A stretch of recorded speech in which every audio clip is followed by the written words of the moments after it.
Sebagai negara agraris, sudah sepatutnya ihwal ketahanan pangan menjadi hal penting yang harus dikawal pemerintah.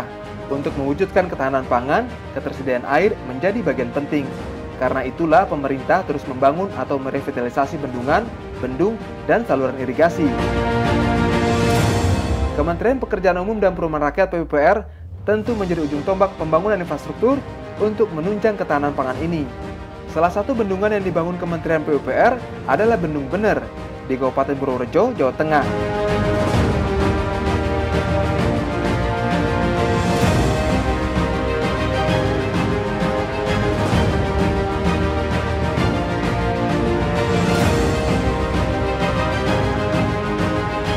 Bendungan ini mulai dibangun pada 2019 dan diperkirakan selesai pada 2023. Bendungan Bener memiliki ketinggian waduk 159 meter, panjang timbukan 543 meter, dan lebar 290 meter. Dengan ketinggian itu, Bendungan Bener akan menjadi bendungan tertinggi di Indonesia.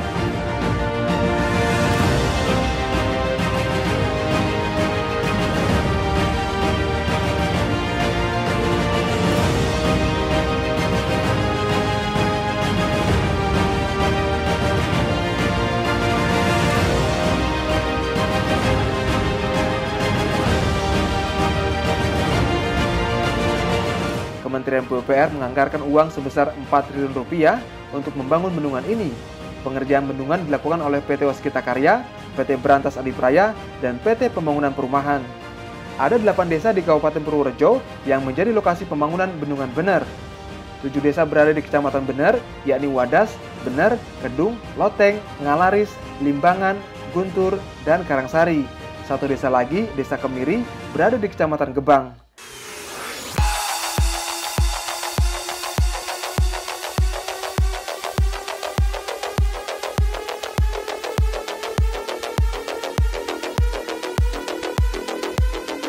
Bendungan Bener berdaya tampung 100,94 juta meter kubik. Bendungan ini nantinya akan difungsikan untuk mengairi lahan irigasi seluas 15.500 hektar.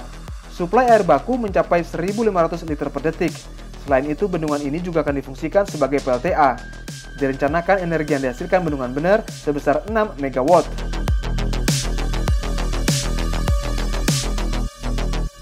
Beberapa wilayah yang akan menerima manfaat keberadaan Bendungan Bener adalah Kabupaten Purworejo, sebagian Kabupaten Kebumen, dan Kabupaten Kulon Progo.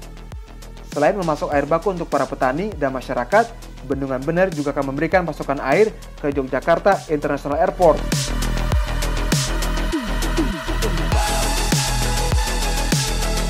PT Waskita mendapatkan 2 paket pekerjaan, yaitu pekerjaan pembuatan akses jalan dan spillway. Lahan yang dibebaskan pada tahap pertama akan digunakan sebagai akses jalan, genangan dan bendungan, dispol, kantor, jalan inspeksi, serta jalan kuari.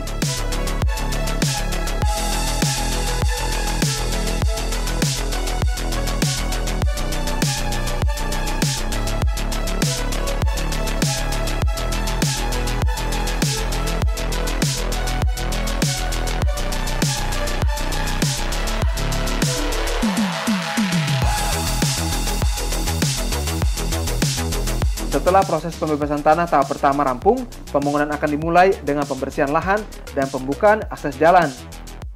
Untuk pengerjaan tersebut, PT Waskita Karya menggunakan sistem blasting. Sistem ini bertujuan menghancurkan dasar bangunan.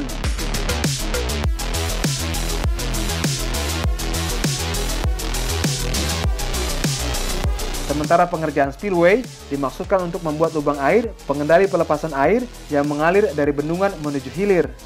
Pada sistem spillway, nantinya akan dibangun terowongan dengan diameter 7 meter untuk menentukan sistem galian.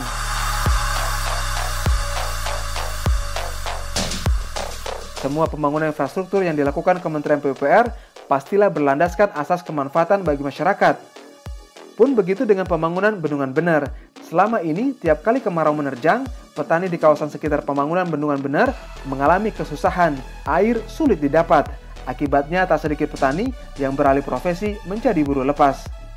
Jadi amat wajar jika kehadiran Bendung Bener sudah ditunggu oleh warga.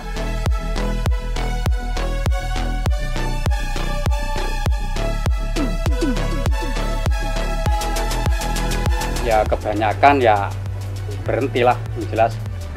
Ya Kalau hujan sama kemarau ya beda lah. Nah, itu kalau hujan kan nanam padi ya hidup, kadang-kadang kalau kemarau kadang-kadang kekurangan air. Selama ini masyarakat kerap terpaksa membeli air dari wilayah tetangga saat kemarau datang.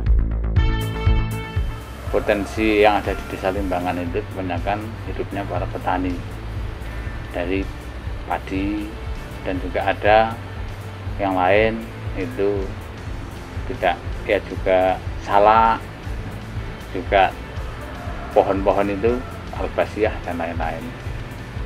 Tapi lebih banyak itu hidupnya bertani, bercocok tanam padi. Penduduk Limbangan dapatnya air itu dari Wonosobo. Jadi sebelum mendapat air dari Wonosobo, dulu warga Limbangan itu mengambil airnya dari sungai-sungai kecil-kecil.